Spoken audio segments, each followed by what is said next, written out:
À Dieu soit la gloire.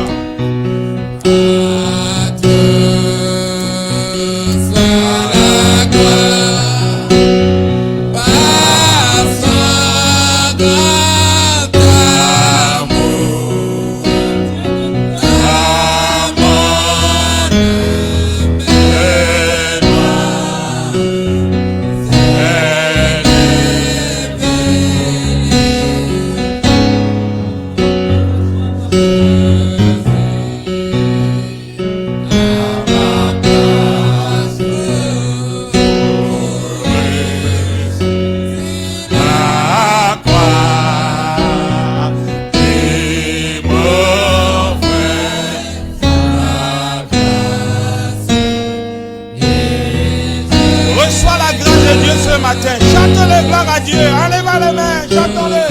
Gloire à Dieu. Gloire à Dieu.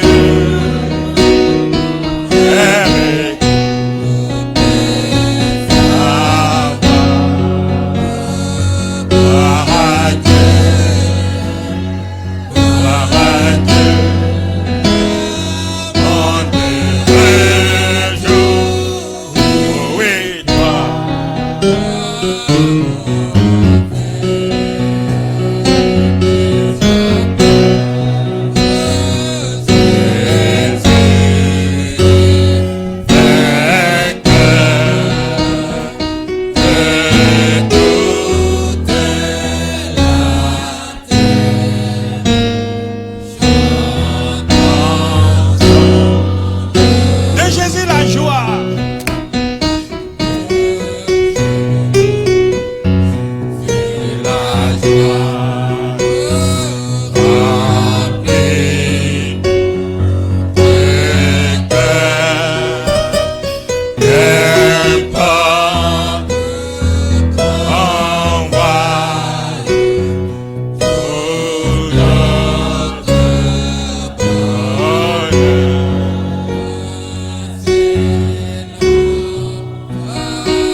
La joie du Christ qui inonde nos vies ce matin.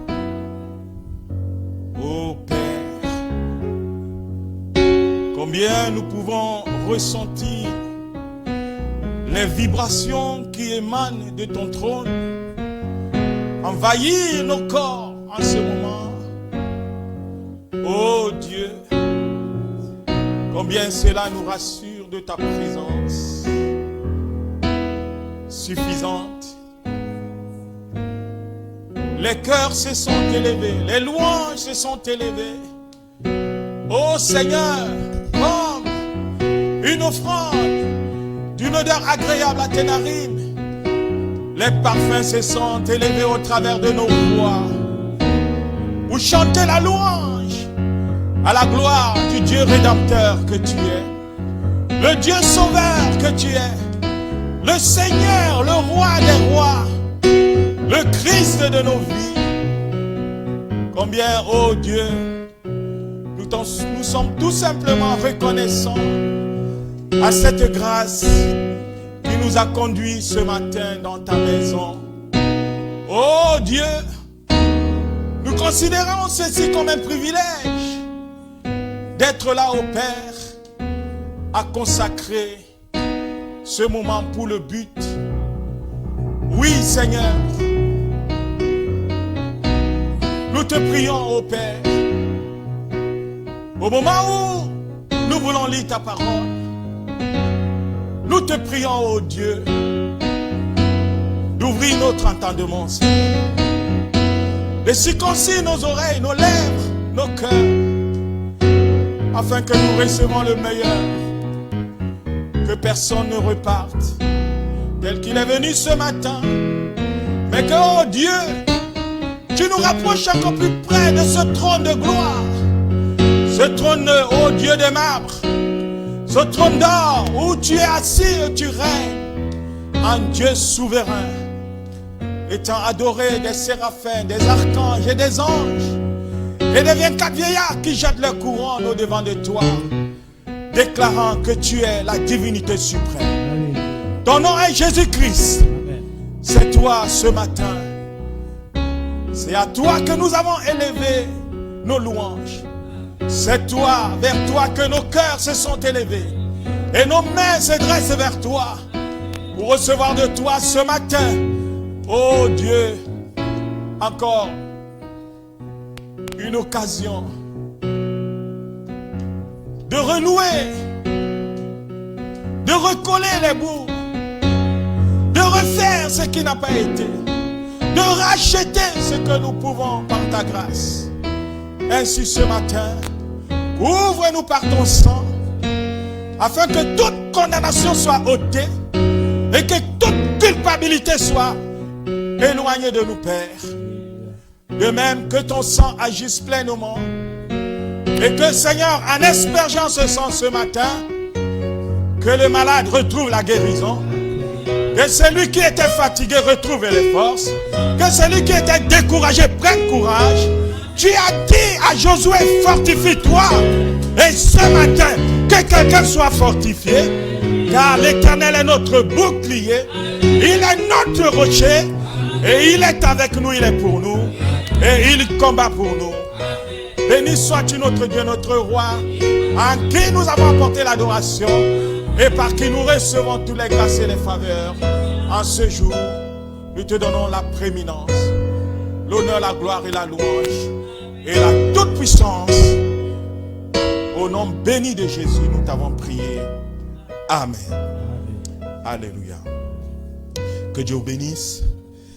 Et nous allons prendre, pendant que nous sommes debout, nous allons prendre nos Bibles. Prenons nos Bibles dans le livre d'Apocalypse. Avancez. Vous pouvez, il y a de la place pour vous. Pendant que vous êtes debout, nous allons prendre nos Bibles dans le livre d'Apocalypse.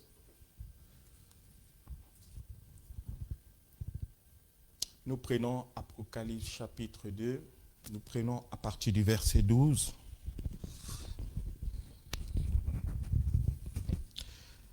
Alléluia. Je lis l'Écriture. Écrit à l'ange de l'église de Pergame. Voici ce que dit celui qui a l'épée aiguë à 2 tranchants. Je sais où tu demeures. Je sais que là est le trône de Satan. Tu retiens mon nom et tu n'as pas renié ma foi. Même au jour d'Antipas, mon témoin fidèle, qui a été mis à mort chez vous, là où Satan a sa demeure. Mais j'ai quelque chose contre toi. C'est que tu as là des gens attachés à la doctrine de Balaam, qui enseignaient à Balak à mettre une pierre d'achoppement devant les fils d'Israël pour qu'ils mangeassent des viandes sacrifiées aux idoles et qu'ils se livrassent à l'impudicité. De même, toi aussi, tu as des gens attachés pareillement à la doctrine des Nicolaïtes. Repens-toi donc, sinon je viendrai à toi. Et je les combattrai avec l'épée de ma bouche. Que celui qui a des oreilles entende ce que l'Esprit dit aux églises. À celui qui vaincra, je donnerai de la manne cachée et je lui donnerai un caillou blanc et sur ce caillou est écrit un nom nouveau que personne ne connaît si ce n'est celui qui le reçoit. Seigneur, bénis ta parole. Nous avons lu parce que nous étions à l'école. Mais ici, il s'agit de plus que la vie éternelle. Il s'agit du plan du salut pour l'épouse du temps de la fin, qui est arrivée à la perfection et qui doit créer et provoquer l'enlèvement, afin que tous ceux qui se sont endormis dans les 6 âges, ils viennent avec nous à la perfection. Ainsi, Seigneur, prends le contrôle de mes lèvres, prends le contrôle de mon esprit, prends le contrôle de mon âme, afin que je ne dise rien qui soit contraire au plan divin. Bénis ton peuple qui est rassemblé, accorde-nous la révélation. Dans le nom béni de Jésus-Christ, nous prions ici. Amen. Vous pouvez vous asseoir, mes frères et mes sœurs. Et je salue chacun de vous chaleureusement dans le nom du Seigneur Jésus-Christ. Et je vous souhaite la bienvenue ce matin. Je vois que les vacanciers reviennent déjà les uns après les autres. Je vois les Nkoudou qui sont là. Notre sœur Christine, qui elle était déjà là depuis la semaine dernière. Elle est arrivée la semaine dernière. Et puis les uns et les autres aussi. Je profite pour saluer notre frère Jean-Pierre. Dieu bénisse frère Jean-Pierre. Et que Dieu bénisse aussi chacun de vous. Et particulièrement un bien-aimé qui est venu certainement avec notre sœur Larissa, Jessica. Que Dieu te bénisse, mon frère. Sois le bienvenu parmi nous. Nous sommes un tout petit groupe de personnes qui aiment le Seigneur de tout leur cœur, de toute leur force, de toute leur âme. Et qui croient qu'il y a une promesse en ce temps de la fin, parce que Dieu avait promis qu'il devait envoyer un prophète pour préparer son épouse. Et je crois que c'est une grâce à ceux qui recevront cela. Et c'est cette grâce qui nous fait parler aujourd'hui. Je viens donc de lire la Bible. Salut Frère John. Je viens de lire la Bible ici, au chapitre 2 d'Apocalypse, verset 17. La Bible dit que celui qui a les oreilles entende ce que l'Esprit dit aux églises. Et je vous ai dit qu'il ne s'agit pas des oreilles naturelles, parce que tout le monde a les oreilles naturelles. Donc quand la Bible dit ici que celui qui a des oreilles entende ce que l'Esprit dit aux églises, il ne s'agit pas de nos oreilles naturelles, parce que tout le monde a des oreilles naturelles. Il s'agit d'une oreille ou des oreilles spirituelles qui peuvent entendre le langage de Dieu. Et ici, il s'agit d'un problème crucial, très très important, Pas pour le salut, parce que le salut est venu pour tous ceux qui croiront en Christ, mais ici, il s'agit d'un appel particulier, l'appel de l'épouse. Et vous devez savoir que l'épouse de Jésus-Christ, c'est celle-là qui sera dans le palais royal. Lorsque vous voyez l'histoire d'Assyrus, vous comprenez qu'il y a une différence entre l'épouse et les concubines. Il y a une différence entre l'épouse et les concubines. Les concubines vivaient dans les chambres des concubines, mais l'épouse vivait dans la demeure royale. Et c'est ainsi aussi, l'église aujourd'hui est nombreuse, elle est grande, tout le monde se réclame de Jésus-Christ. Mais dans cette église, il y a l'épouse de Jésus. Amen. Alléluia. Et par la grâce de Dieu, nous croyons que nous faisons partie de cette épouse. Amen. Ici, la Bible est très claire. Dieu dit à celui qui vaincra, je donnerai de la manne cachée et je lui donnerai un caillou blanc et sur ce caillou est écrit un nom nouveau que personne ne connaît si ce n'est celui qui le reçoit. J'ai dit que ceci, on ne peut pas vous enseigner ça dans l'église catholique. Dites amen. Dites amen. On ne peut pas vous enseigner le mystère du caillou blanc dans l'église protestante. On ne pourra pas vous enseigner le mystère du caillou blanc dans l'église pentecôtiste parce qu'ils n'ont pas reçu le messager prophète. Amen. Et tout celui qui peut parler de ceci, parce que moi aussi j'ai consulté les écrits, j'ai consulté ce que les gens ont parlé sur le livre d'Apocalypse, je n'ai presque jamais entendu quelqu'un parler sur le mystère du caillou blanc. Le mystère du nom nouveau. Maintenant, ce caillou blanc, il est lié à ton nom nouveau. Et il est écrit que personne ne connaît ce nom nouveau si ce n'est celui qui reçoit ce caillou blanc. Si ce n'est celui qui le reçoit. Voilà pourquoi nous sommes en train de parler depuis 2 mois. J'essaye d'amener cette histoire du caillou blanc à votre portée parce que vous devez le saisir. Amen. Et vous devez savoir que la chose qui ouvre l'intelligence, c'est l'écriture. Amen. Vous devez savoir que pour qu'un jeune homme, un enfant commence à lire, il faut qu'il ait de l'intelligence. Comment tu sauras que tu as un nom nouveau si tu n'as pas l'intelligence qu'il faut? Voilà pourquoi l'intelligence ne peut venir que par l'écriture.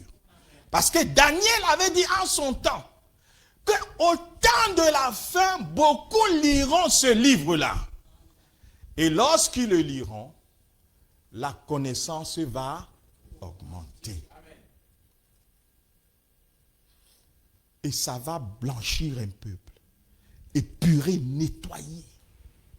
Et la connaissance va augmenter. Et ce matin, je vais aller droit au but pour vous dire que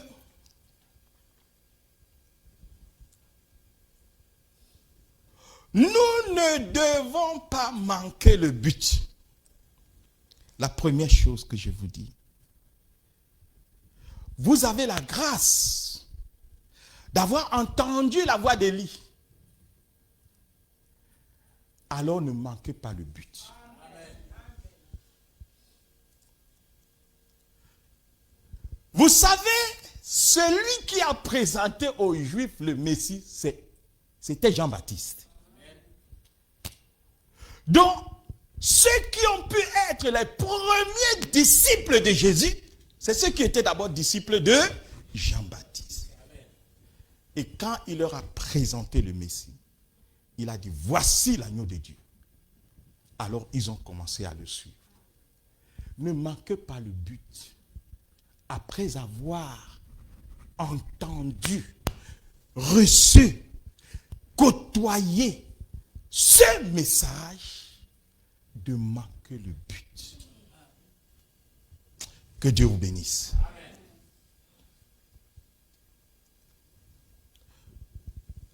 Pour introduire, je vais lire dans la stature d'un homme parfait. Le prophète dit ceci.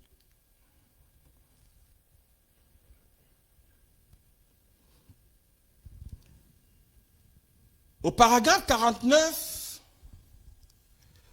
le prophète messager dit, les gens ne pouvaient pas comprendre comment Jésus pouvait parler au Père alors que lui et le Père sont un. Les gens ne pouvaient pas comprendre comment Jésus pouvait parler au Père alors que lui et le Père sont un. Amen. Eh bien, dit Frère Branham, c'est là où tout se trouve.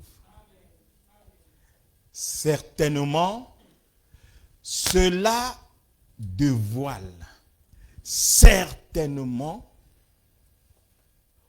il dit, voyez-vous, il ne s'agit pas de 3 dieux, mais de 3 fonctions. Qu'est-ce? Dieu condescendant vers sa création. Dieu veut être adoré. Le mot Dieu signifie objet d'adoration. C'est Dieu essayant de conditionner son peuple afin qu'il puisse obtenir d'eux ce pourquoi il les a créés. Dieu essaye de conditionner son peuple afin qu'il puisse, lui Dieu, obtenir d'eux ce pourquoi il les a créés.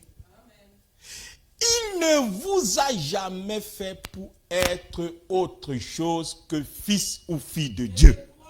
Dites Amen. Dites Amen.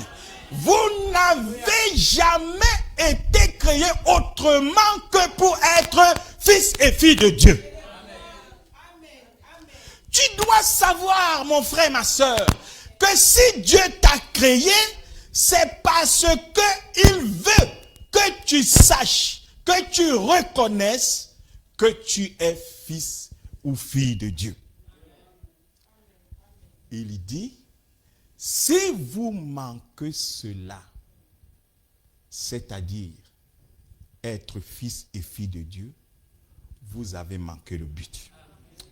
Dites Amen. Amen.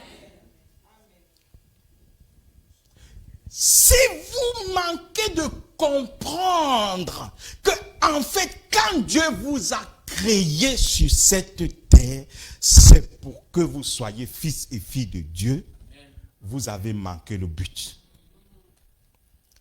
Vous pouvez gagner tout l'or du monde, tout l'argent du monde, tous les sommités du monde. Vous pouvez gagner tout cela. Mais si vous le faites en marge de votre identité de fils et de fille de Dieu, vous avez manqué le but. Alors, le prophète dit, si je tire, non, revenons, il dit, vous avez manqué le but. Et le mot péché signifie manquer le but. Ne manquez pas le but, frère. Le mot péché signifie manquer le but. Alors, si je tire sur une cible pour faire mouche à 50 mètres, si je prends mon fusil et que je tire, et que je manque le centre d'une dizaine de centimètres, qu'est-il arrivé? Mon fusil a besoin d'un réglage. il y a quelque chose qui ne va pas, si je manque d'avoir foi en Dieu, si je manque d'être chrétien, il me faut un réglage. Et la parole est là pour nous régler. Parce que nous ne devons pas manquer le but. Et il poursuit en disant, Dieu vous place ici pour être un chrétien. Dites Amen. Amen. Et si vous filez d'un côté, revenez et passez par un réglage. Et il n'y a qu'une chose qui peut vous régler, c'est l'écriture. Je répète, Dieu vous place ici pour être un chrétien. Et si vous filez d'un côté, revenez et passez par un réglage. Il n'y a qu'une chose qui peut vous régler, c'est l'écriture. Le Saint-Esprit dans l'écriture vous règle. Il vous ramène directement sur la cible, c'est juste. Alléluia. Et ce soir, cette nuit, j'avais un poids dans mon cœur, je ne sais pas. Il était environ 3 heures du matin quand je priais. J'avais un poids pour l'église. Je sentais comme si il y a une espèce de python qui est en train d'entrer pour paralyser l'église. Je sentais comme s'il y a comme un python qui broie, qui est en train de serrer, enlacer l'église pour tirer, pour paralyser. Je voyais comme si une paralysie. Et j'ai dit à Dieu, au Seigneur, qu'est-ce qui se passe?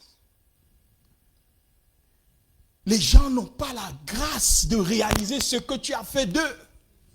L'église ne réalise pas ce que tu as fait d'elle. L'église ne reçoit pas, ne comprend pas son appel. Je sais pas pourquoi on a fait trop de bruit. Alors, je suis tombé sur cette citation. Et j'ai dit, je vais la partager avec l'église.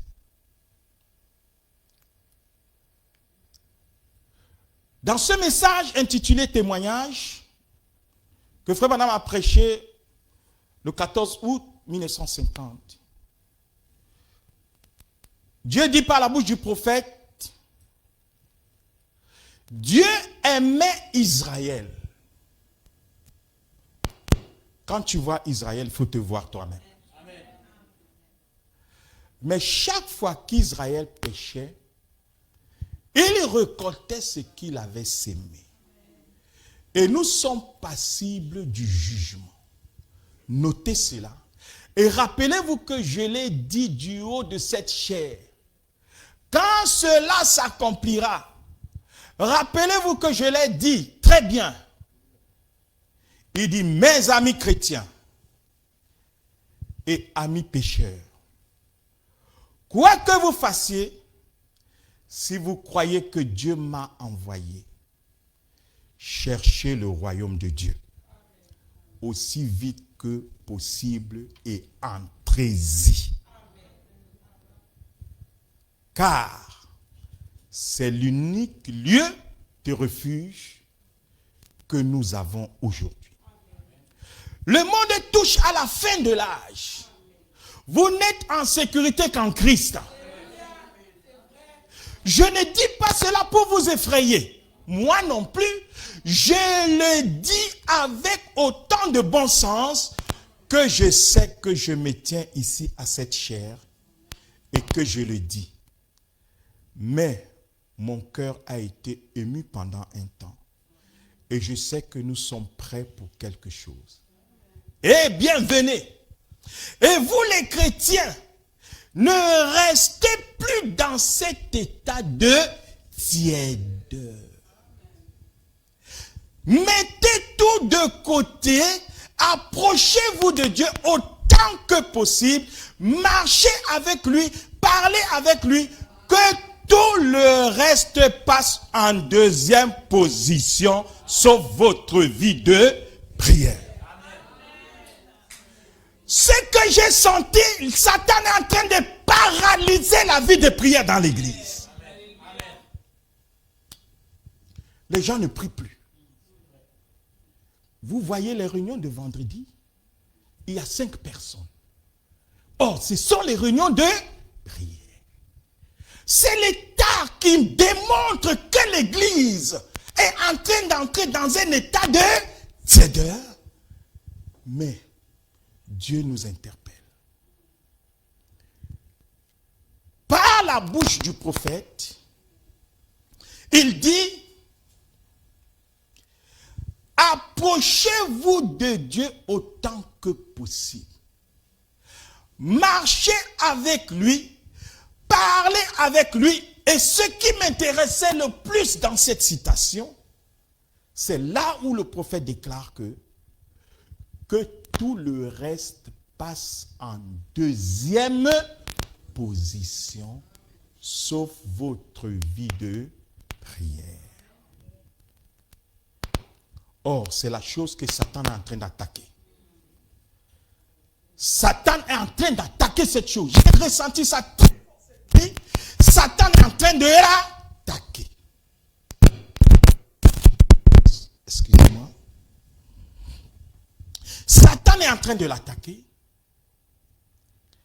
Et alors, l'Esprit m'a dit d'avertir cette église. Remarquez vous-même vos vies de prière à la maison. Je ne suis pas avec vous, mais vous-même, vous savez. Cette chose est vraie. Lorsque les gens n'ont plus l'envie de venir prier, l'envie de venir aux réunions de prière, c'est que Satan atteint le nerf-ci, qui donne la vie là. Quand il sectionne cela à l'antilope, il sait que l'antilope n'ira plus loin. Il va se battre, après il va s'arrêter. Parce que c'est ça qui lui donne la force d'avancer. Une église qui ne prie pas. Mais Satan va manger les gens. La seule arme qui nous protège contre Satan, c'est la prière. Et c'est ça que l'église néglige plus que tout. Il fait un peu chaud pour moi. Mettez-moi peut-être ça ou ça, je ne sais pas.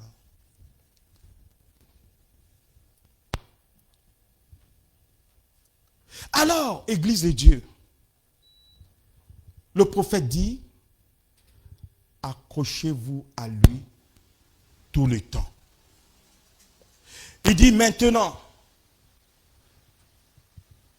c'est le prophète qui dit, maintenant je ne sais pas pourquoi je me suis arrêté dans mon discours pour dire cela. Mais je peux le prouver. Je serai disposé à dire que c'est l'Esprit de Dieu là qui parle maintenant même. Un avertissement pour vous. C'est vrai, rappelez-vous, je l'ai dit sous l'onction de l'Esprit de Dieu. Que Dieu vous bénisse. Amen. Que Dieu vous bénisse. Amen.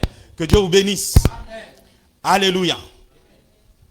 Donc, je voulais revenir sur mon sujet de ce matin. Après cet avertissement, je voulais dire à l'église ceci. Dieu veut que tu saches que tu reçoives ton nom nouveau. Dieu ne peut pas envoyer une parole s'il n'y a pas de gens pour le croire. Si Dieu a envoyé cette parole, c'est parce qu'il y a un peuple qui doit le croire. Et non seulement le croire, le vivre aussi. Il y a un peuple qui doit recevoir un nom nouveau au travers d'un caillou blanc. Maintenant, je vous ai dit que c'est l'écriture qui ouvre l'intelligence. Le nom nouveau vient de quelle manière? Le caillou blanc vient sur toi, sur ta main, de quelle manière? Comment tu le reçois? Est-ce que tu vas aller le commander à la boutique? Est-ce que tu vas aller le commander dans une joaillerie? Est-ce que tu vas commander cela dans une maison qui fabrique des pierres? Non. Cette pierre viendra par l'ouverture de l'intelligence à la parole de Dieu. Dites Amen. Amen. Dites Amen. Amen. Et je vous ai dit que la première chose que vous devez savoir, parce que recevoir la chose, c'est une chose, et savoir comment elle vient, c'est une autre chose. Ce que vous devez savoir, c'est que pour que tu puisses déjà comprendre comment tu vas recevoir le caillou blanc, il faut que tu saches qui est Élie le prophète. La porte d'entrée, c'est comme les disciples de Jean-Baptiste à l'époque, qui attendaient que le Messie viendra. Donc pour qu'ils sachent ou qu'ils entrent en contact avec le Messie, il fallait qu'ils passent par le ministère de Jean-Baptiste. Que Jean-Baptiste le présente, que le voici, celui que vous attendez. Donc c'est la même chose. Pour aller recevoir le caillou blanc, pour aller recevoir le nom nouveau que Dieu nous a promis, vous devez d'abord recevoir le prophète messager de Malachie 4. Amen. Voilà pourquoi aucune dénomination, aucun système religieux, aucune église ne peut recevoir ce message si elle ne reçoit d'abord le messager prophète du temps de la fin. Amen. Lui-même, le messager, nous dit, dans ce message intitulé La brèche, et nous comprenons bien d'après les Écritures dans Malachie 4, qu'il doit en venir un semblable à Jean. Un Élie à qui la parole de Dieu peut venir. Et c'est lui qui doit révéler par le Saint-Esprit tous les mystères de Dieu. Dites Amen. Amen. Et ramener la foi des enfants à la foi des pères apostoliques. Rétablir tous les mystères qui avaient été sondés au cours de ces années de dénomination. Or, voilà ce que dit la parole, Je suis seulement responsable de ce qu'elle dit. Voyez-vous, c'est écrit, c'est juste, c'est bien cela. Il dit, alors, nous voyons que ce livre, scellé de 7 sceaux. Donc, c'est le mystère de la rédemption. C'est un livre de rédemption qui vient de Dieu. Il dit, or, tous les mystères, ce serait le moment où ils s'accompliraient à la proclamation de ce messager. Donc, il y a l'ange qui est sur la terre et un autre ange messager puissant qui descend. Vous devez donc comprendre que c'est la première chose que vous devez savoir. Et en cela, je vais dire une chose. Souvent, on pose la question aux gens, mais qu'est-ce qu'on dit les 7 tonnerres? Quand les 7 tonnerres ont retenti et qu'il y a eu un silence, au moment où Jean voulait écrire, mais quand on dit les 7 tonnerres, les gens demandent souvent, mais si les tonnerres ont grondé, ils ont dit quoi? Mais voici l'écho des tonnerres.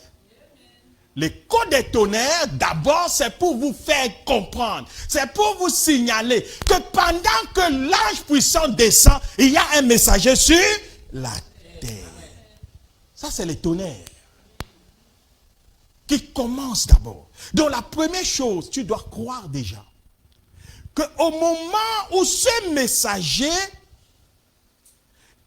proclame son message, c'est pendant ce moment que tous les mystères qu'il y a de cachés dans la Bible seront révélés.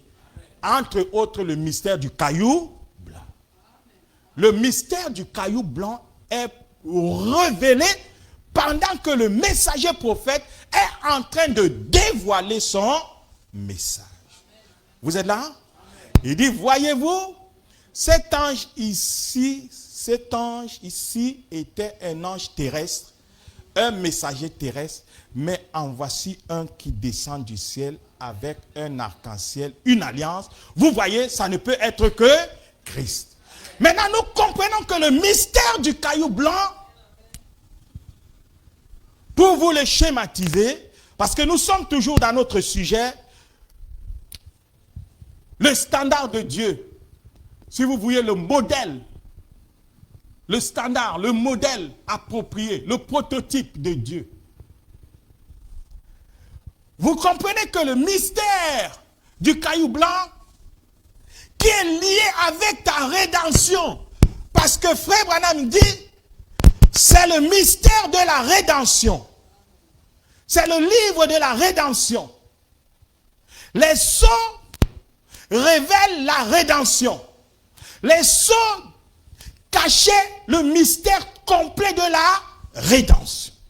Donc, en d'autres termes, pour comprendre le mystère du caillou blanc, il faut avoir la révélation des 7 sceaux. Et nous avons compris que les 7 sceaux viennent après les âges de l'Église. Les âges de l'Église, non, 7, 6, 5, 4, 3, 2 et 1. Je fais ça pour que cela soit gravé dans votre mémoire. Que même quand vous dormez, quand vous rêvez, vous sachiez que voilà le schéma.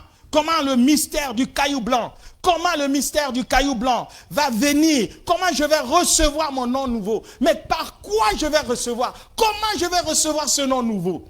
Vous devez savoir que les 7 sceaux cachaient tout le mystère.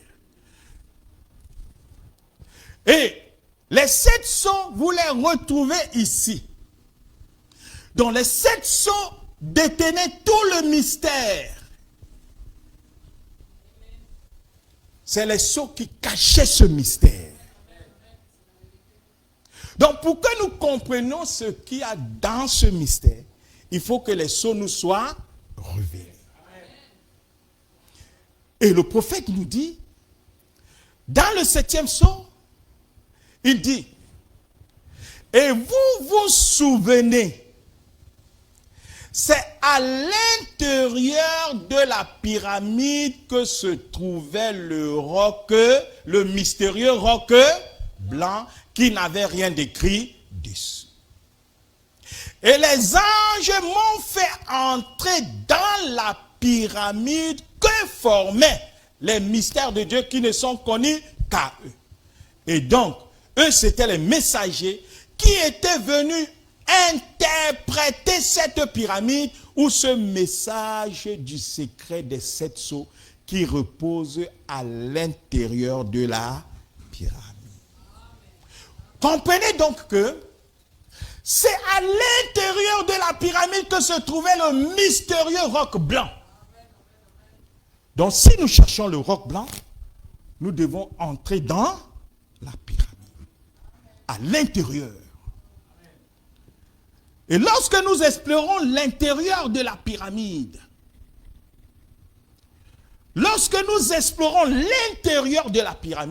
c'est là au-dedans que nous trouvons le roc blanc sur lequel rien n'était écrit. Et la deuxième chose que vous devez savoir, lorsque vous avez compris que cette chose, le nom nouveau vous viendra par ce que le prophète messager de Malachie 4 apportera comme enseignement, parce que c'est l'écriture qui ouvre l'intelligence. Lorsque vous avez compris que c'est le messager. Deuxième chose que vous devez savoir, les anges m'ont fait entrer dans la pyramide qu'ils formaient. Ça doit être une chose que vous devez aussi comprendre. Avant que tu aies la connaissance du nom nouveau, tu sais que Dieu a envoyé Malachie 4. C'est Malachie 4 qui va révéler tous les mystères. Maintenant, avant qu'il révèle les mystères, les anges devaient le faire entrer à l'intérieur de la pyramide. Parce que si tu ne peux pas comprendre comment d'abord ce monsieur est allé chercher la révélation, comment tu peux recevoir la révélation? Voilà pourquoi les gens rejettent les tonnerres, parce qu'ils n'ont pas compris. Ils attendent que les tonnerres, quand ils ont grondé, disent quelque chose. Mais quand les tonnerres grondent, c'est que William Branham est enlevé de la terre, il est entré dans la constellation, à l'intérieur de la pyramide. C'est déjà les 7 tonnerres qui se dévoilent. C'est les 7 tonnerres, parce qu'il dit ceci: les anges m'ont fait entrer dans la pyramide qu'ils formaient. Les mystères de Dieu. Et pourquoi donc? Il dit, c'était les messagers qui étaient venus interpréter cette pyramide, ou ce message du secret des 7 sceaux qui repose à l'intérieur de la pyramide. Donc vous comprenez que la clé, c'est l'intérieur de la pyramide. Or, pour voir et avoir l'interprétation, ici, il fallait que les anges le fassent entrer à l'intérieur de cette pyramide. Et c'est à l'intérieur de cette pyramide-là qu'il va avoir une conférence avec Dieu. La troisième chose, William Branham, prophète messager du temps de la fin, a eu une conférence avec Dieu à l'intérieur de cette pyramide que les anges formaient.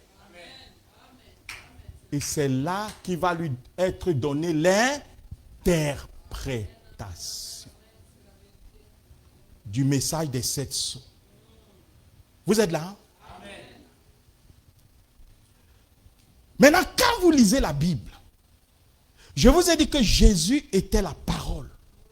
Il était les 7 sceaux, mais lui-même, il était scellé. Voilà pourquoi il parlait en énigme. Il parlait en parabole. Et il dira que le Saint-Esprit viendra et il vous enseignera ce que je vous disais. Et quand nous prenons Matthieu 24, Jésus a parlé des 7 tonnerres dans Matthieu 24. Mais quand vous lisez, vous ne pouvez pas voir. Mais il fallait le prophète messager pour nous dire que, mais dans les Matthieu 24, c'est des 7 tonnerres qu'il est question, c'est des sceaux qu'il est question dans les Matthieu 24. Quand je prends Matthieu 24, au verset 26, il commence à dire, si donc on vous dit, c'est Jésus qui parle, si donc on vous dit, voici, il est dans le désert, n'y allez pas. Voici, il est dans les chambres. Ne le croyez pas. Quand quelqu'un vous dit là, Jésus, il est, demandez-lui, il est où? Il a dit, il est ici. Dites-lui que, mais ce n'est pas ce qui est écrit. Si donc on vous dit, voici, il est dans le désert, n'y allez pas. Voici, il est dans les chambres, ne le croyez pas. Mais qu'a dit Jésus? Il a dit, comme l'éclair part de l'Orient et se montre jusqu'en Occident, ainsi sera l'avènement du Fils. Donc ne cherchez pas au midi, ne cherchez pas en Occident. Je vais dire en Orient. Il a dit comme l'éclair part de l'Orient et se montre en Occident, ainsi se fera l'avènement du Fils de l'homme. C'était les sceaux. Il disait donc que quand le Fils de l'homme sera là, voilà l'indication, de l'Orient à l'Occident. Maintenant, quand nous décidons, nous savons que ici, voici l'Orient, et voici l'Occident. Donc quand on est de chercher Jésus, il est où, il est où, il est où? Vos regards doivent être tournés vers l'Occident. Le système, comment il va revenir? Tournez vos regards vers l'Occident. Et remarquez quand Jésus parle, il dit, en quelque lieu que soit le cadavre, là s'assembleront les aigles. Le cadavre, c'est quoi? C'est la parole faite chair. La parole faite chair, là se rassembleront les aigles. C'est Jésus qui parle. N'allez pas les chercher au désert. N'allez pas là-bas. D'autres disent que non, Jésus est en Afrique. Il était même noir.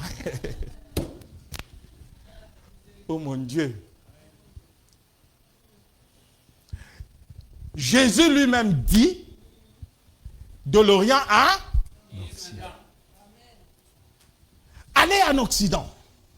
Là où s'assembleront les...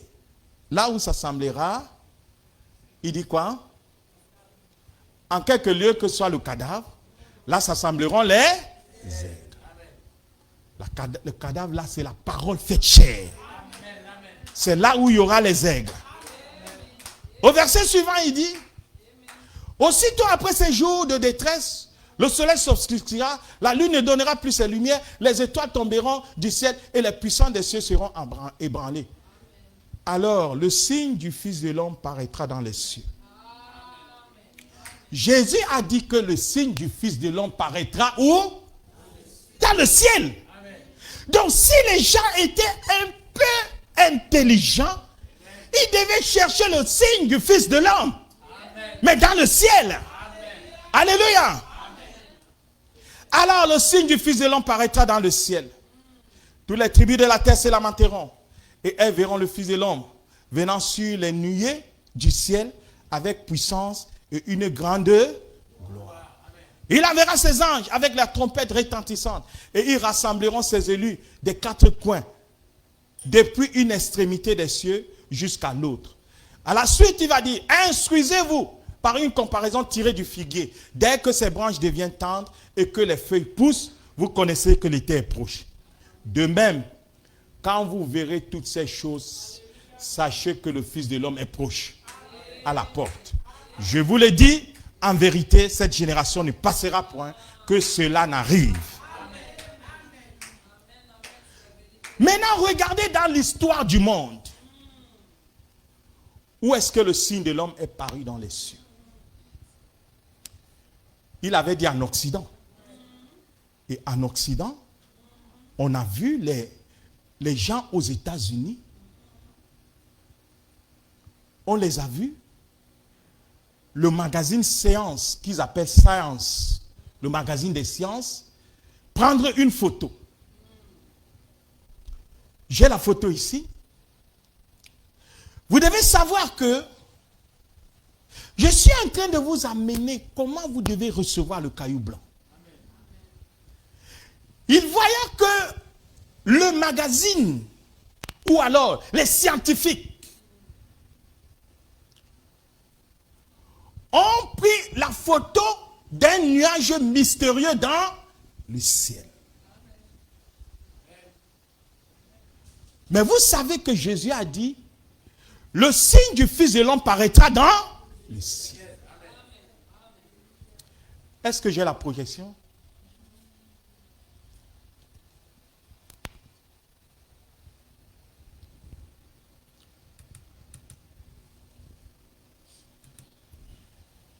Bon, c'est un peu noir, mais c'est comme ça que la science a pris la photo.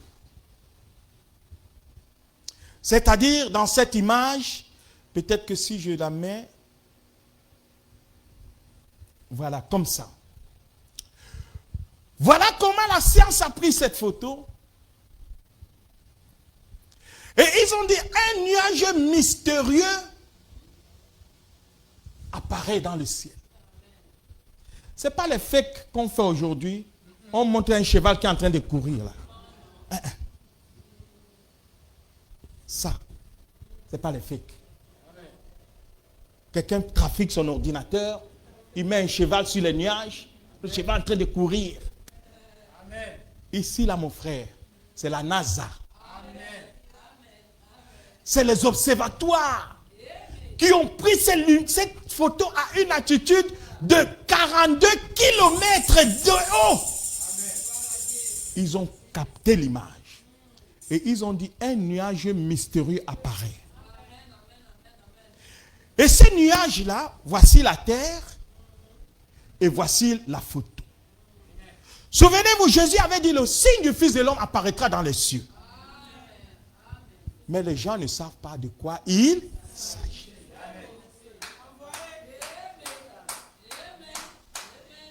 Voilà pourquoi je dis, pour que les gens reçoivent ce mystère du caillou blanc, il faut comprendre ce que Malachie 4 est venu faire.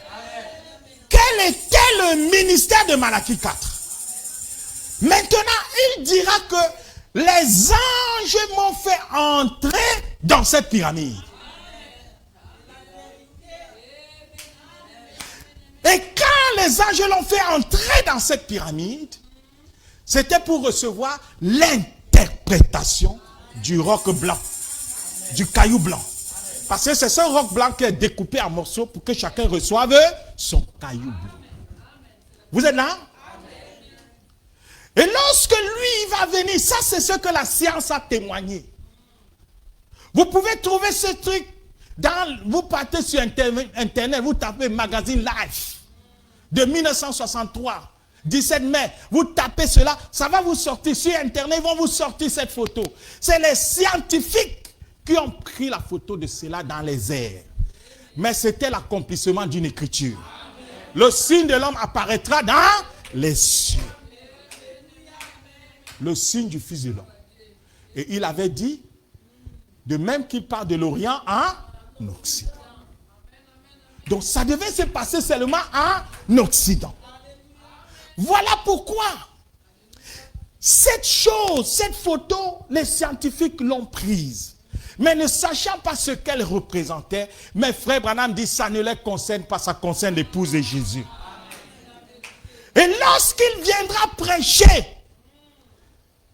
au lieu que tout le monde, comme tout le monde a vu la photo, comme la science a présenté la photo, lui il dira à son éditoire que non, vous ne regardez pas cette photo comme il faut, vous devez la tourner ainsi, pour la regarder de la bonne manière. Et lorsqu'il a tourné la photo, la terre est allée de l'autre côté et le visage de Jésus était là.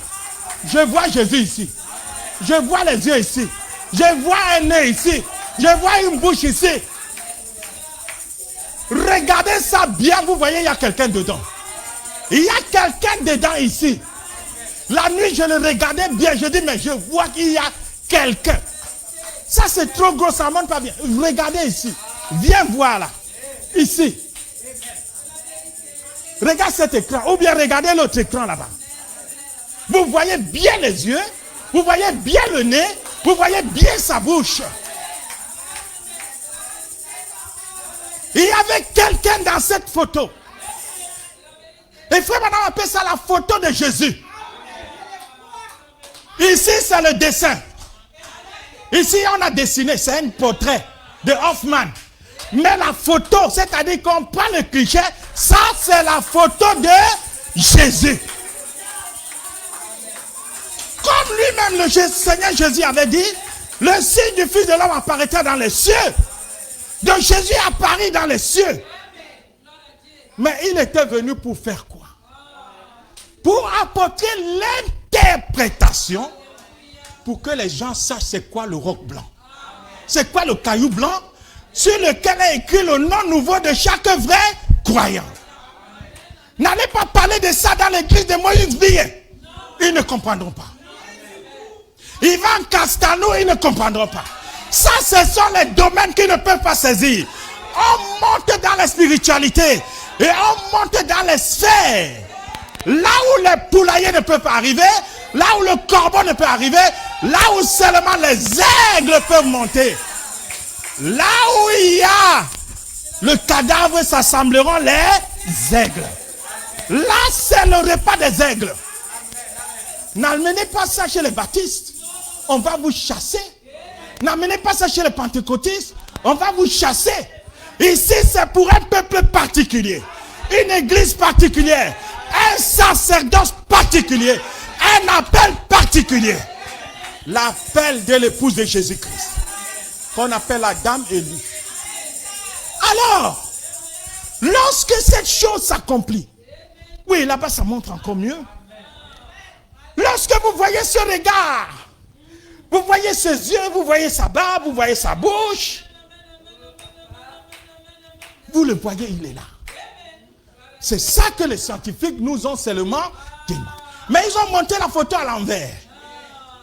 Il fallait un vrai géographe qui calculait les angles, qui calcule les angles et les attitudes pour dire tourner cela 90 degrés à droite.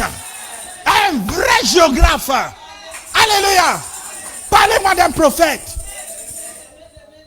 Mais les scientifiques pouvaient simplement dire un nuage mystérieux apparaît au ciel. Mais Dieu était en train d'accomplir l'écriture. Selon Matthieu 24, le signe du Fils de l'homme apparaîtra dans le ciel. Bien-aimés frères, je ne sais pas si vous savez dans quoi vous êtes. Si vous savez dans quoi vous êtes, je ne sais pas. Je me pose souvent la question, mais comment ce peuple-là ne peut pas comprendre quel est son appel?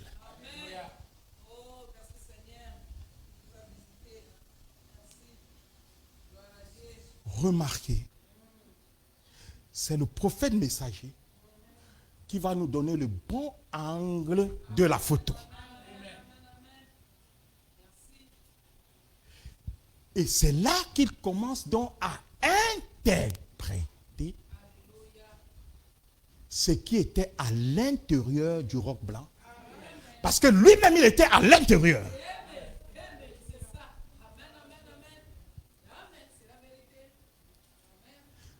Maintenant, Jésus avait dit, en ce jour, vous connaîtrez que je suis dans le Père. Le Père est en moi. Vous êtes en moi et que moi je suis en vous. L'écriture accomplie. Il est entré dedans. Beaucoup ne croient pas ça. Mais si tu ne crois pas ça, comment tu peux recevoir le caillou blanc? C'est donc la religion qui empêche à l'homme de recevoir la promesse. Dieu a dit qu'il donnera le caillou blanc. Le caillou blanc vient d'où? Il vient de l'intérieur de la pyramide. Et pour que les gens le reçoivent, il fallait que quelqu'un aille déjà explorer ça. Qui dise aux gens, qu'est-ce que c'est? Qu'est-ce que cela représente? Et il dit, c'est le livre de la rédemption. Jésus est le Rédempteur. Mais quel est encore le livre qu'il tient dans sa main, qui est scellé de 7 sceaux, alors que lui-même, il est déjà le Rédempteur. Frère, il faut la grâce de Dieu. Il faut la grâce de Dieu pour croire ce message. Il faut la grâce de Dieu pour être un élu de Dieu. Il faut la grâce de Dieu. Au temps où Jésus est venu, il y avait des hommes très brillants. Il y avait des prêtres. Ils étaient au temple, adorant nuit et jour. Mais quand le Messie est venu, ils n'ont même pas su que le Messie était là. Il fallait que les mages viennent. Les mages viennent de l'Orient pour leur dire que où est le Messie qui est né. Il dit, mais quel Messie? Vous parlez de quel Messie? Il est où? C'était 2 ans passés déjà. Frère, nous parlons des choses qui sont déjà de l'histoire. Cette écriture est accomplie il y a des années. Nous parlons des choses qui sont déjà entrées dans l'histoire.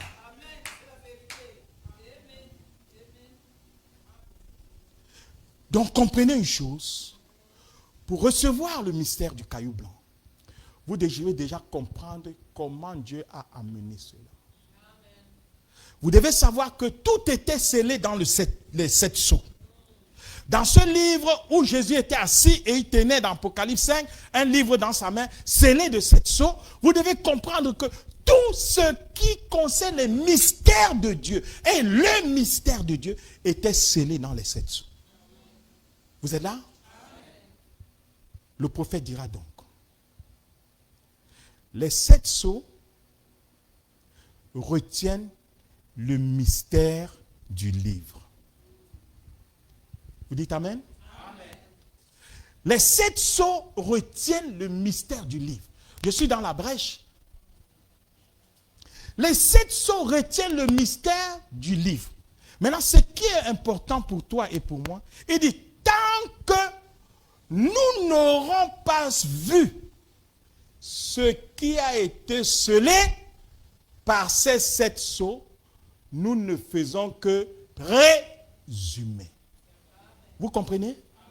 Donc, tant que l'Église, les gens n'ont pas compris ce qui a été scellé par les 7 sceaux, Frère Branham dit, nous ne faisons que présumer. Ces choses, en effet, c'est ce que je vous disais ce matin, dans mon petit message de ce matin, Dieu caché dans la simplicité. Nous devons savoir ce qui était caché dans les sceaux. Et maintenant, c'est ça que je suis en train de vous dire. Ce qui était caché dans les sceaux, c'était que le prophète messager a été pris par les anges et il est entré à l'intérieur de la pyramide, là où il a reçu l'interprétation. Si tu refuses qu'il est entré, comment tu peux t'attendre à l'interprétation? Il dira, vous voyez, nous pouvons être sûrs de passer à côté, à moins que cela soit absolument, véritablement révélé et confirmé par le Saint-Esprit.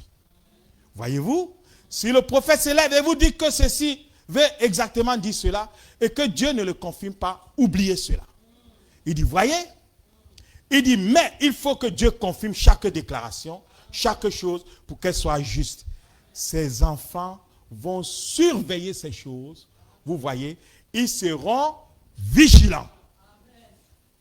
Nous devons être vigilants.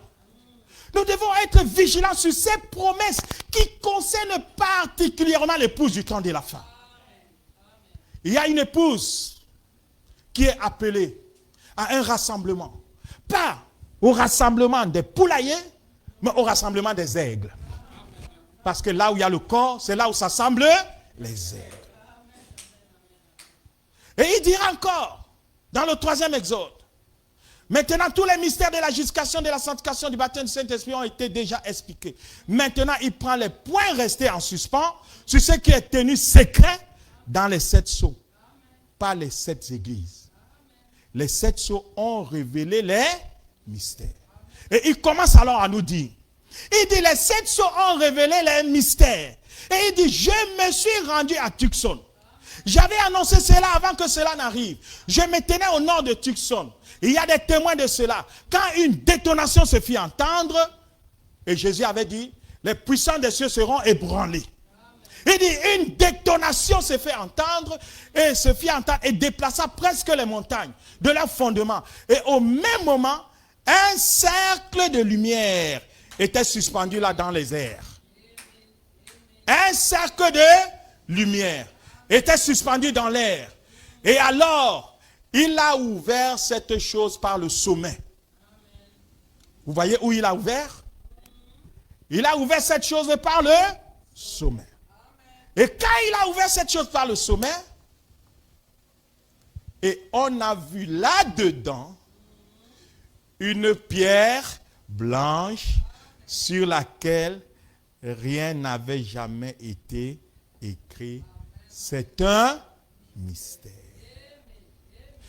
Quand la science a donc pris ces photos, c'est ça que je venais de vous montrer. Quand la science a pris ces photos, c'était à 42 km d'altitude. Et à une altitude d'environ 5 fois plus élevée que là où les nuages ou n'importe quoi peut se former. Et on ne peut même pas trouver ce qui a causé cela. Au temps du soir, la lumière paraîtra. Vous trouverez sûrement le chemin de la gloire. Il dit, si vous êtes un élu, cette sémence tombe sur une terre aride et sur les pierres, elle ne produira rien. Si c'est des cœurs durs, des cœurs de pierre qui désirent rester indifférents. Mais si elle tombe dans la terre douce et tendre de la foi, elle produira un chrétien qui portera des fruits de l'esprit. Que Dieu vous bénisse. Maintenant, vous devez savoir qu'un mystère, c'est une vérité qui était cachée au départ, mais qui est révélée ensuite, mais qui, malgré la révélation, reste toujours un élément mystérieux. Maintenant, le prophète nous dit que les 7 sceaux détenaient le mystère. Et nous savons que le mystère, c'est une vérité qui était cachée et qui a été révélée. Et lorsqu'elle est révélée, c'est un mystère dans l'Écriture, c'est une vérité qui a été préalablement cachée et qui est maintenant révélée divinement, mais à laquelle reste toujours attaché un élément surnaturel malgré la révélation. Alors, il faut que vous puissiez battre des ailes pour monter, pour que vous puissiez capter l'élément surnaturel. Parce que malgré la révélation, est toujours attaché un élément surnaturel. Et vous devez savoir qu'à l'intérieur du roc, madame dit, c'est lorsque ça a été coupé qu'il a vu ce qu'il y avait à l'intérieur, le roc blanc sur lequel il n'y avait rien d'écrit. C'était vierge parce que sur ce roc, chacun a son nom qui doit être gravé. Mais pour que ça soit gravé, tu dois recevoir ton caillou. Et c'est sur ton caillou que Dieu va graver ton nom nouveau. Alléluia. Le nom nouveau n'a rien à voir avec ta famille. Voilà pourquoi quand tu reçois ce nom nouveau, ça brûle tous les éléments de la famille ancestrale. Toute la vie qui concernait tes ancêtres, tous les démons qui pourchassaient tes ancêtres, toute la vie qui était attachée à l'esprit de famille. Dans cette histoire, il n'y a plus les histoires de famille. Les esprits de famille, les esprits de famille. Parce que tu n'as pas encore reçu le nom nouveau. Lorsque tu reçois le nom nouveau, ça annule les esprits de famille. Parce que tu n'appartiens plus. Ton nom n'est plus le nom de cette famille. Tu es dans un domaine spirituel dans lequel le nom, là, quand on sonne ça, ça ne se colle plus à toi. Vous savez, vous êtes la représentation d'un nom. Parce que le nom influence votre vie. Maintenant, quand tu reçois le nom nouveau, le nom nouveau va aussi influencer ta vie. Voilà pourquoi ça coupe les liens. Ça coupe les liens. Les esprits de famille. Oh, dans notre famille, les femmes ne vont jamais en mariage. Ça coupe. Alléluia.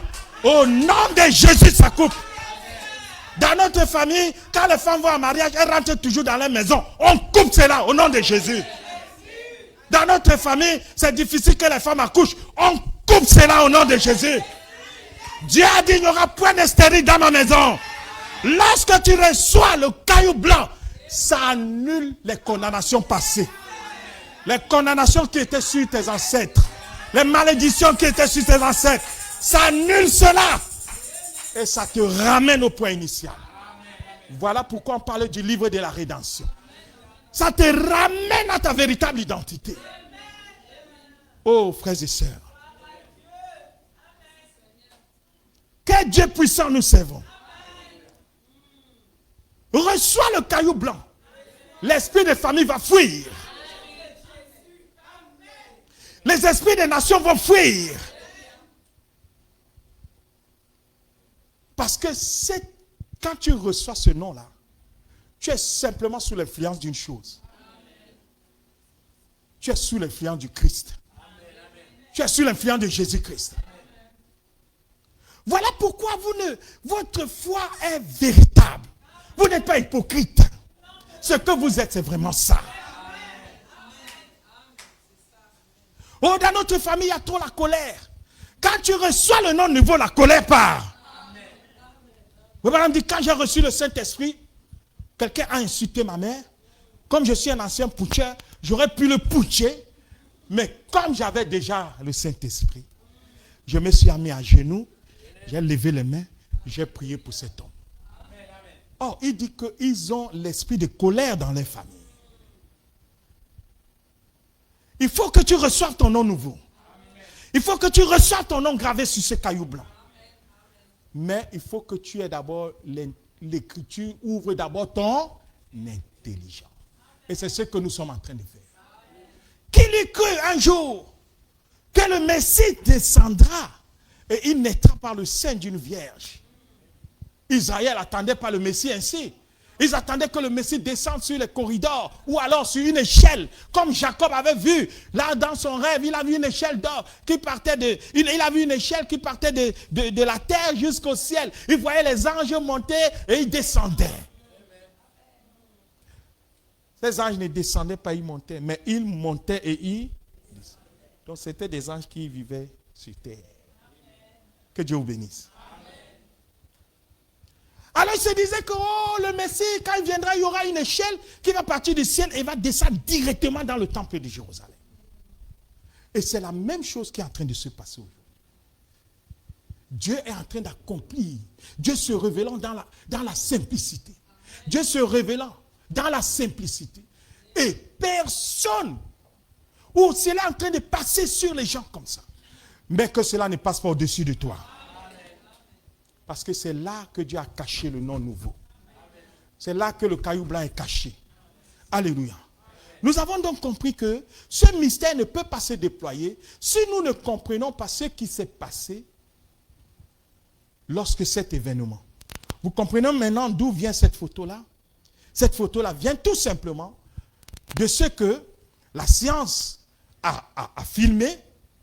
La science a filmé et on a enlevé tous les écrits, parce que les écrits ici, c'est comment le nuage là apparu, à quelle attitude, et tout, ainsi de suite. Donc, les frères ont coupé ici, et ils ont coupé là, un nuage mystérieux apparaît dans le ciel, et quand ils ont coupé, alors, avec l'œil du prophète, comme il a dit, montrez la photo de la bonne manière, ils ont retourné, et on a la photo désormais ainsi. Et quand vous voyez noir là-bas, c'est la terre. C'est la terre qui, au début, la photo était comme ça. Mais lorsque elle a été retournée, elle est devenue ainsi. Vous voyez la terre ici et vous voyez la photo là. Le signe du Fils de l'homme apparaîtra dans les cieux. Maintenant, lorsque nous commençons donc à entrer dans le nom nouveau. Lorsque Dieu amène son prophète à cette hauteur, il coupe le sommet de la pyramide pour lui faire voir ce qu'il y a à l'intérieur. Il lui donne l'interprétation. Or, quand Frère Branham a prêché le message sur la stature des noms parfaits, vous avez vu vous-même, selon ce que Pierre avait dit, Pierre avait dit, faites tous vos efforts pour ajouter à votre foi la vertu. À la vertu, la connaissance. À la connaissance, la tempérance. À la tempérance, la patience. À la patience, la piété. À la piété, l'affection fraternelle. Voyez que le Saint-Esprit arrive au niveau où on a coupé le sommet. Et c'est quand on coupe le sommet qu'on voit le mystère du roc blanc. Vous voyez donc le lien avec le Saint-Esprit. Mais, ce que je voulais ajouter à ceci, c'est que lorsque vous recevez le Saint-Esprit ici, vous ne faites plus des efforts. Ce n'est plus des efforts pour avoir la foi, plus d'efforts pour avoir la vertu. Ça devient une nature. Parce que le nom cache la nature. Il y a Frère Madame dit qu'il y a des choses qui influencent la nature de quelqu'un. Parmi ces choses, il y a le nom. Ton nom nouveau cache une nature. Dans cette nature, tu ne te bats plus pour avoir la foi.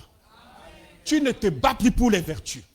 Tu ne te bats plus pour la connaissance. Tu ne te bats plus pour la tempérance. La piété, la patience, tu ne te bats plus, l'affection fraternelle. Tout cela, tu commences simplement à vivre. C'est ça qu'on appelle la foi de Jésus-Christ. La vertu de Jésus-Christ. La connaissance de Jésus-Christ.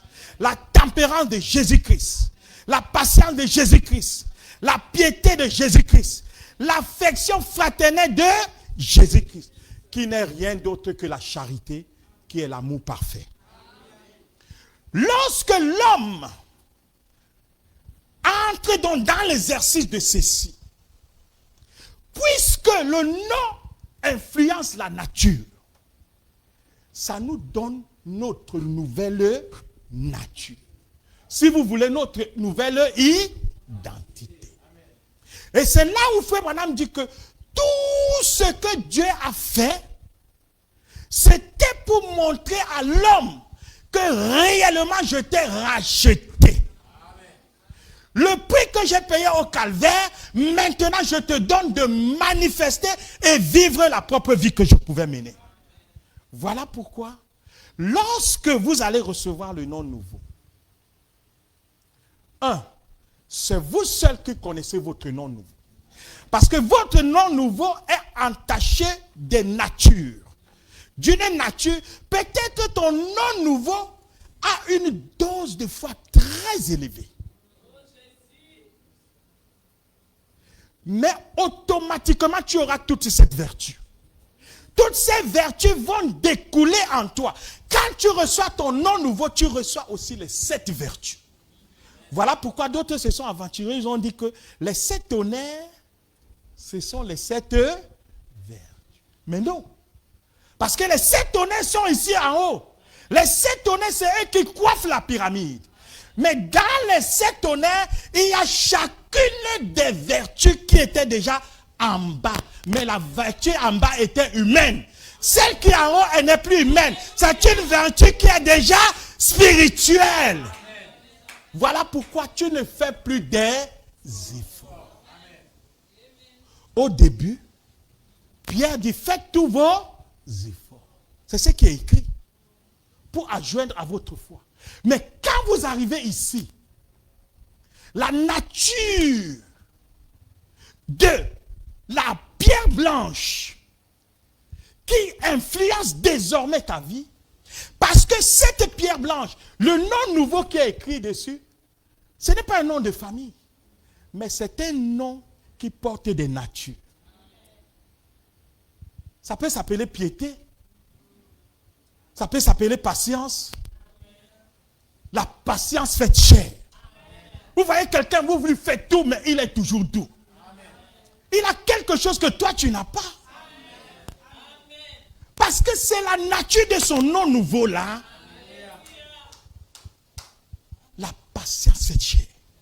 Et quand tu reçois ton nom nouveau, toi-même, tu sais le nom nouveau que tu portes. Parce que si on ne t'appelle pas ton nom, tu vas regarder. Si donc tu as l'identité de cette nature, parce que le nom nouveau est rattaché aux natures, mais des natures divines. Voilà pourquoi Frère Branham dit, celui-là, ce chrétien-là, il portera des fruits. Amen. Les fruits de l'esprit. Alléluia. Amen. Et quand tu vas comprendre cela, comment est gravé ton nom, les lettres qui composent ton nom, les natures qui sont attachées à ton nom, cela te fera savoir donc à quelle famille tu appartiens réellement. Parce que le nom identifie aussi une famille. Voilà pourquoi vous voyez quand Frère Branham est revenu de cette expérience, il a dit tout ce que je vous ai dit avant. Maintenant, ce que je vous dis maintenant, c'est ça qui demeure. S'il avait dit quelque chose avant, et que ce qu'il dit après avoir eu cette expérience, c'est ce qui est sorti après l'interprétation qui devient une vérité absolue. Voilà pourquoi les gens pensent qu'il y a l'erreur dans le message. Il n'y a pas. Dieu a corrigé tout ce qu'il devait corriger. Il n'y a aucune erreur dans le message. Lorsque Frère Branham revient avec la révélation, l'interprétation, il commence à redresser des choses.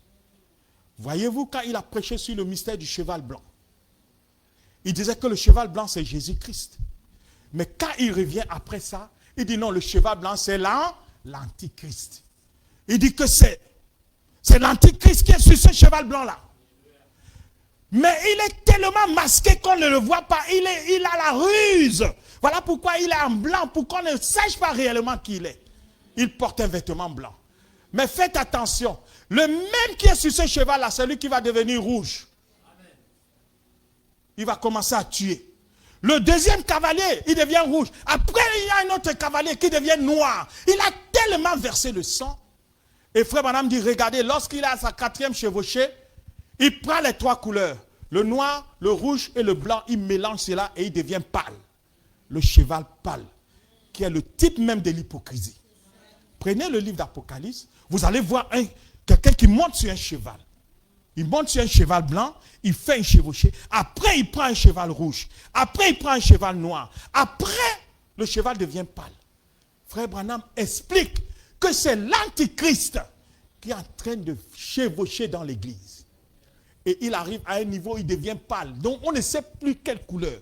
Voilà pourquoi ne soyez pas des hypocrites à l'église. Ne soyez pas des hypocrites à l'église. Parce que vous avez reçu un véritable nom qui est votre nom nouveau. Mais les autres reçoivent un cheval qui est pâle. On ne sait pas la couleur qui est cette couleur. Mais Dieu dit, vous recevez un caillou blanc. Vous recevez un caillou blanc. Il n'a jamais dit que vous recevez un caillou pâle. Vous recevez un caillou qui a une couleur blanche. Mais ce cheval-là, lorsqu'il termine sa course, il est déjà pâle. On ne sait plus ce qu'il est. Il est noir? Non. Il est rouge? Non. Il est blanc? Il mélange tout. Un peu de vérité, un peu de mensonge. Un peu de croyance, un peu de mensonge. Un peu d'église, un peu de paganisme. Un peu de païen, un peu d'église. Un peu de chrétien, un peu de village. Un peu de village, un peu d'église. Sortez de cela au nom de Jésus. Vous ne recevez pas un caillou de multicouleurs. Vous recevez un caillou blanc qui est le symbole de la pureté. Et sur ce caillou est votre nom. Un nom nouveau que vous-même vous connaissez. Je ne connais pas ton nom nouveau. Mais je sais que si tu connais, si tu reçois ton nom nouveau, tu le connais toi. Et pour vous donner des pistes, ce sont des natures. Le nom nouveau est révélé par des natures. C'est l'ensemble de ces natures qui composent ton nom. Comme l'ensemble des lettres compose le nom de quelqu'un, dans ce nom nouveau, c'est l'ensemble des natures qui composent ton nom. Que Dieu vous bénisse. Dieu voulait nous montrer que nous ne sommes pas faits pour être ce que nous sommes dans nos familles. Nous sommes de la lignée de Dieu. La finalité de cette chose, parce que Frère Branham ramène cela au 3e pôle. Le 3e pôle, c'est la puissance de la parole créatrice. Il ramène le mystère du caillou blanc à la puissance de la parole créatrice, mais dans l'église. Voilà pourquoi je ne peux pas comprendre que l'église n'arrive pas à décoller avec ce que Dieu a déjà accompli. Nous devions être des gens qui volent dans des hauteurs. Dans des hauteurs destinées aux aigles. Mais comment vous pouvez être un aigle mais vous mangez dans la basse-cour? Comment vous pouvez être un aigle mais vous volez sur les fils de courant? J'ai jamais vu un aigle sur un fil de courant. C'est les corbeaux que vous voyez sur les fils de courant. Les vautours. Mais un aigle, il vole dans les hauteurs. Et ils connaissent mettre ses ailes de manière à ce que la puissance du vent l'amène dans les courants ascendants et descendants. Et lorsqu'il voit une proie, il peut mettre ses ailes, il descend en flèche. À une vitesse, il prend sa proie, il remonte. C'est ce que nous devons faire. Lorsqu'on voit le danger, on déploie les ailes, on descend en flèche, on prend notre aile, on vole avec lui, on le met en sécurité. Dieu nous a donné la puissance dans les ailes. Frère Madame dit qu'aucun oiseau ne peut battre les ailes et fixer le soleil. Comme un aigle, il bat les ailes à une vitesse et il les aligne à une vitesse et il commence à voler. C'est ce que nous sommes, frères. C'est ce que tu es, mon frère. Quand il y a un danger, Dieu t'a donné les 2 ailes. Dieu t'a donné la révélation du roc blanc. Et cette révélation, c'est pour que tu te lèves. C'est pour que tu t'envoles. C'est pour que tu prennes ton envol. Tu n'es pas fait pour manger dans la basse-cour. Tu es fait pour voler dans les hauteurs. Dieu t'a donné cette capacité. Il t'a mis cette force dans les ailes. Ta nature, ton nom nouveau qui exprime ta nouvelle nature te donne cette force dans les ailes. La force que l'aiglon n'a pas. Et je vais dire, le poulet n'a pas. La force que le vautour n'a pas. La force que le corbeau n'a pas. Toi, tu reçois cette force. Elle te vient par ton identité. Par ton nom nouveau. Alléluia. J'ai presque envie de dire, oh Adam, où es-tu? Quand Dieu demande, il dit, où est Adam, Adam? Adam aussi s'est caché. Dieu dit, mais qu'est-ce qui se passe? Adam dit, Dieu dit, pourquoi tu te caches? Dieu ne connaissait pas ce langage avec Adam. Dieu ne connaissait pas que Adam se cache. Dieu savait que Adam, quand il y a un problème, il sort. Qu'est-ce qui se passe en Éden? Oh lion, mets-toi là-bas, Chita. Toi lion, mets-toi à côté. Toi tigre, calme-toi, calme-toi. Alléluia.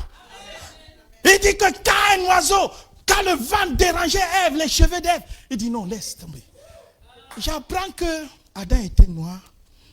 La femme blanche a les cheveux qui traînent, qui volent dans le vent. Mais ça, la femme noire a les cheveux crépus. Montrez-moi une femme noire qui a les cheveux qui descendent dans le vent. Montrez-moi. Vous avez les cheveux crépus, non? Bien crépus. Si vous enlevez le chaud là, la chaude là, on appelle ça le chaud, le défrisant là. Vos cheveux sont bien crépus. Le me dit que quand le vent faisait soulever les cheveux d'Ève, fais-moi voir le vent qui peut faire soulever tes cheveux crépus là. Quand le vent faisait soulever les gens racontent ce qu'ils ne savent pas. Adam n'était pas un noir. Parce que je ne vais pas m'attarder sur ces enseignements. Adam n'était pas un noir.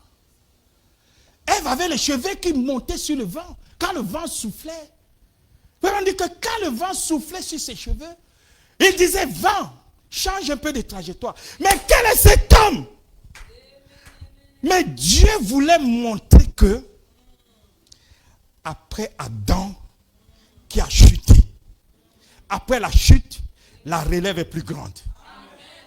La relève est plus grande. C'est pourquoi j'ai dit, cherche le nom nouveau. Les défis que tu n'as jamais atteints, tu vas les atteindre. Les espoirs que tu n'as jamais atteints, tu vas les atteindre. Cherche ton nom nouveau. Tu vas réaliser que tu n'es pas simplement le fils de ton père et de ta mère, mais tu descends de la lignée de Dieu. Bien-aimés frères et sœurs, je termine en disant ceci. Madame dit, dans le fondement fondamental,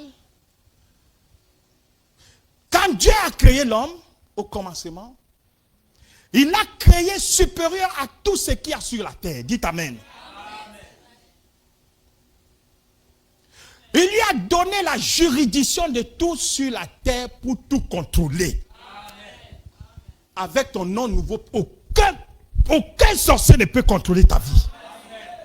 Personne ne peut contrôler ta vie. Je dis bien, personne ne peut contrôler ta vie. Même les jaloux ne peuvent pas contrôler ta vie. Ceux qui veulent les mauvaises choses sur toi ne peuvent pas contrôler ta vie. Personne ne peut venir un sort sur toi. Dans cette histoire, tu vogues dans des sphères que Satan ne comprend même pas. La malédiction ne te touche pas. Les médisances ne te touchent pas. Les mauvaises paroles ne te touchent pas. Les propos ne te touchent pas. Tout ce qu'ils font dans le noir ne te touche pas. Une fois que tu ne fais que monter, tu ne fais que monter. Mais qu'est-ce qui se passe? Il ne fait que monter. Il ne fait que monter. Il ne fait que monter. Mais oui, parce que j'ai reçu le nom nouveau. Les ailes que j'ai me permettent de me déployer. Frère, reconnais qui tu es. Tu verras ce que Dieu peut faire avec toi. Alléluia. Tu verras ce que Dieu peut faire avec toi. Adam avait la juridiction sur la terre. Il pouvait tout contrôler sur la terre. Il contrôlait les animaux. Il contrôlait les volatiles. Il contrôlait les poissons même dans la mer. Incroyable. Il contrôlait le vent. Parlez-moi d'un être sur la terre. Il contrôlait les végétaux. Il contrôlait tout. Oui. L'homme a été créé un Dieu secondaire. Le mystère du roc blanc te révèle que tu es un Dieu sur terre. Je te répète. Le mystère du roc blanc, parce que dans cette confrontation, où Frère Branham est rentré dans la confrontation avec Dieu, quand il revient, il devient homme Dieu. C'est ça qui a fait que les gens commencent à adorer. Mais non, ce n'est pas un Dieu qu'on adore. C'est un Dieu comme Adam était. Dieu sur terre.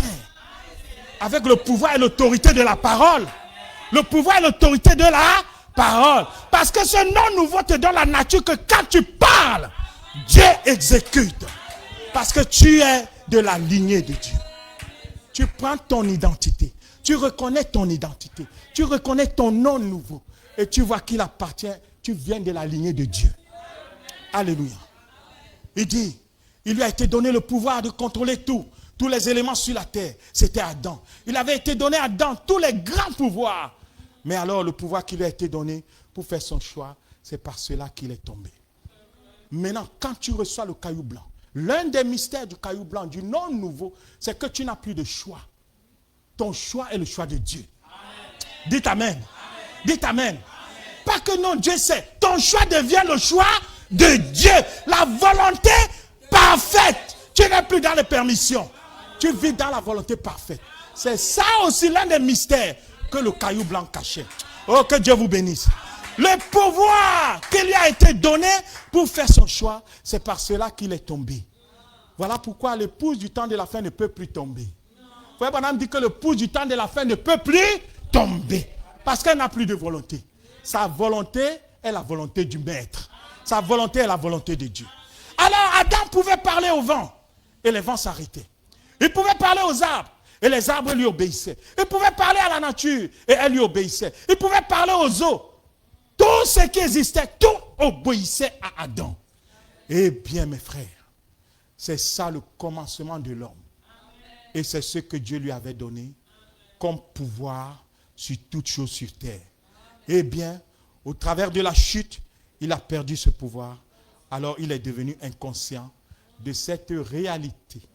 Après avoir perdu sa relation, son amitié et sa communion avec le Père, alors il a perdu cela. Et tous les grands canaux se sont obstrués. Et il ne pouvait plus établir le contact. Or, ce qu'Adam était en Dieu, Christ nous a rachetés et nous a ramenés à cela. Or, un rédempteur, racheter quelque chose, c'est le ramener à ce que cela était à son origine.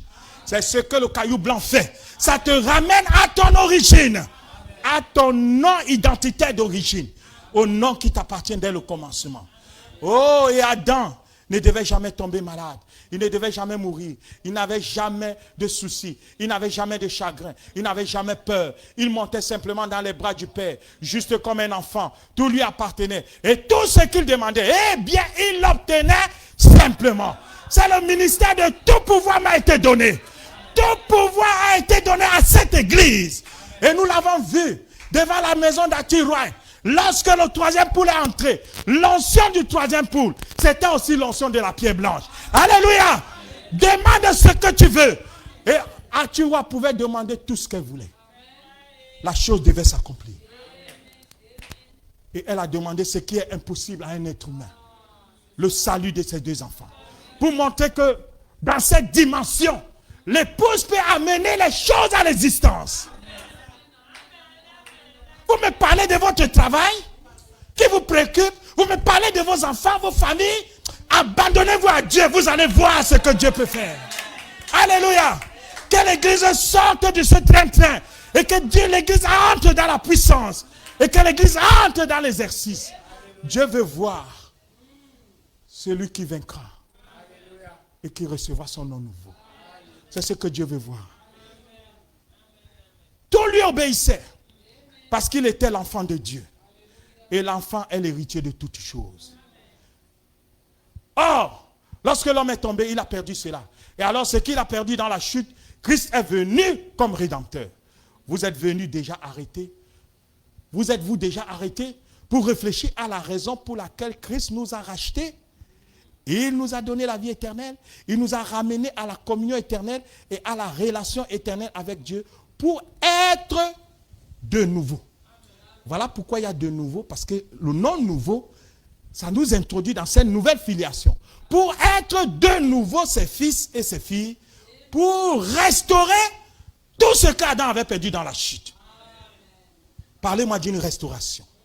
Maintenant, le problème est que depuis qu'il a restauré l'homme, il l'a ramené à cette place, l'homme par la chute avait perdu la conscience de ce pourquoi Dieu l'avait placé ici sur terre, de ce qu'il devait faire.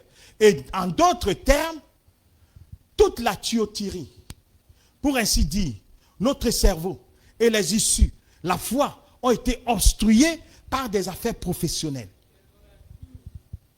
Les gens qui ne viennent pas à la réunion de vendredi, le travail, je travaille. De lundi à vendredi, ils travaillent. Et même les vendredis soirs, ils peuvent toujours dire à Dieu que le travail, honte à vous. Toute la tuyauterie, ainsi pour dire, les cerveaux, tout est obstrué par des affaires professionnelles. La vie de foyer, oh, je dois me préparer, je dois m'occuper des enfants. La vie de foyer, le ménage, j'ai le travail à faire, trop de travail à la maison, trop de travail. Tout est devenu si obstrué avec cela que Dieu ne peut opérer dans l'homme au travers de ces canaux comme il avait prévu. Tout est obstrué. Les gens sont tellement adonnés à l'argent. Ils ne payent même pas leurs dîmes. Où sont vos dîmes? Savez-vous que l'église est endettée? Parce que vous ne payez pas vos dîmes. J'ai dit à un frère, tu fais 7 mois sans payer la dîme.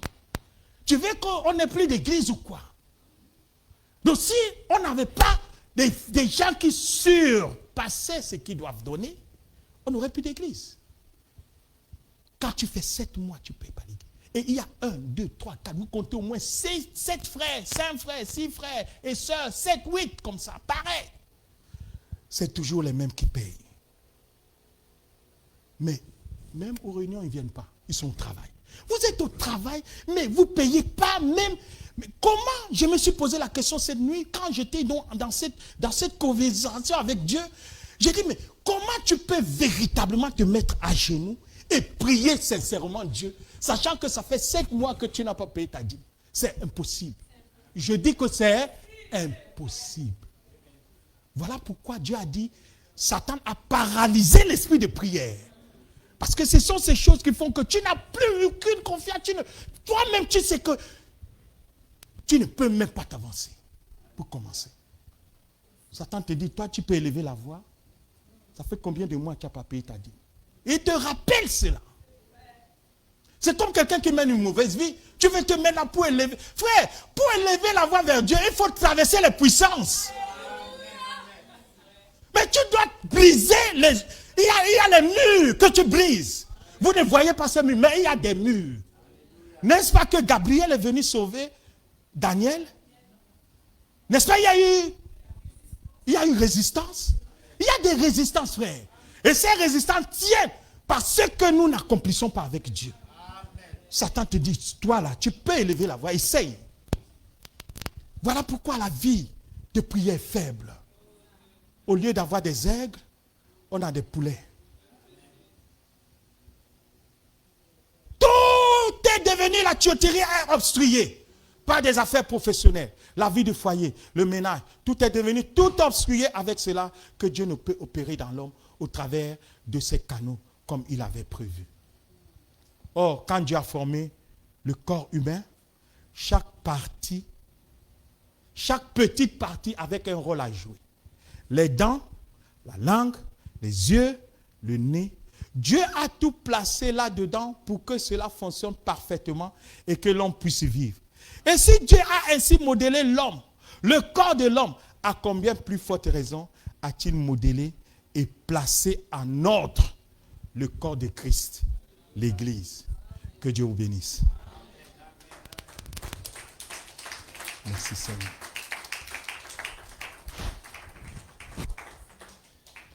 Nous allons chanter un chant.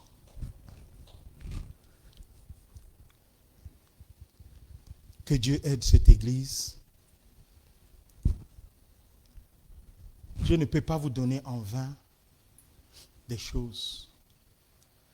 Vous devez être reconnaissant à Dieu.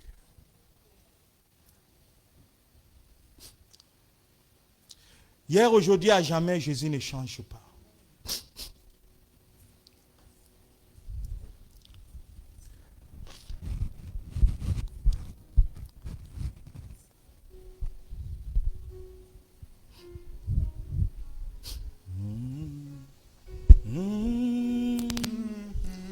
Il ne change pas, mon frère.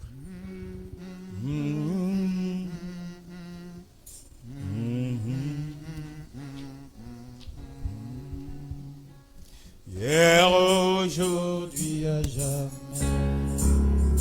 Hier, aujourd'hui, à jamais. Hier, aujourd'hui, à jamais. Jésus ne change pas. Hier, aujourd'hui, à jamais. Hier, aujourd'hui, à jamais. Hier, aujourd'hui, à jamais. Jésus ne change pas. S'il a parlé hier, il parlait aujourd'hui, il parlera demain. Jésus ne change pas. Alléluia. Hier, aujourd'hui, à jamais. Hier, aujourd'hui, à jamais. Hier, aujourd'hui, à jamais. Jésus ne change pas. S'il a sauvé hier, il sauvera aujourd'hui, il sauvera demain. Jésus ne change pas. Alléluia. Hier, aujourd'hui, à jamais. Hier, aujourd'hui, à jamais. Hier, aujourd'hui, à jamais. Jésus ne change pas. Il a guéri hier. Il guérit aujourd'hui, il guérira demain. Jésus ne change pas. Alléluia. Hier, aujourd'hui, à jamais. Hier, aujourd'hui, à jamais. Hier, aujourd'hui, à jamais. Jésus ne change pas. Il a conduit. Il a conduit. Il conduit aujourd'hui. Il conduira demain. Jésus ne change pas.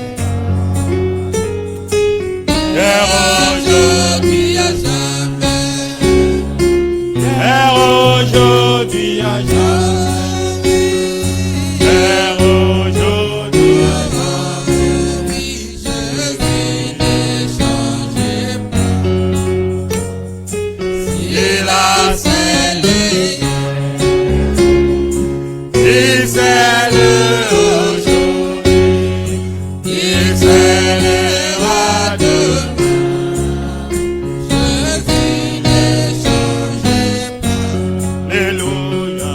Hier, aujourd'hui, à jamais. Mon roi. Hier, aujourd'hui, à jamais. Oh mon Dieu. Hier, aujourd'hui, à jamais. Oh Jésus ne change. Il a scellé hier, il scelle encore. Il a scellé hier, il scelle aujourd'hui, il scellera demain. Jésus ne change pas. Hier, aujourd'hui, à jamais. Hier, aujourd'hui, à jamais. Hier, aujourd'hui, à jamais. Jésus ne change pas. Oh, alléluia. Hier, aujourd'hui, à jamais. frère. Et aujourd'hui, ma sœur, ma sœur.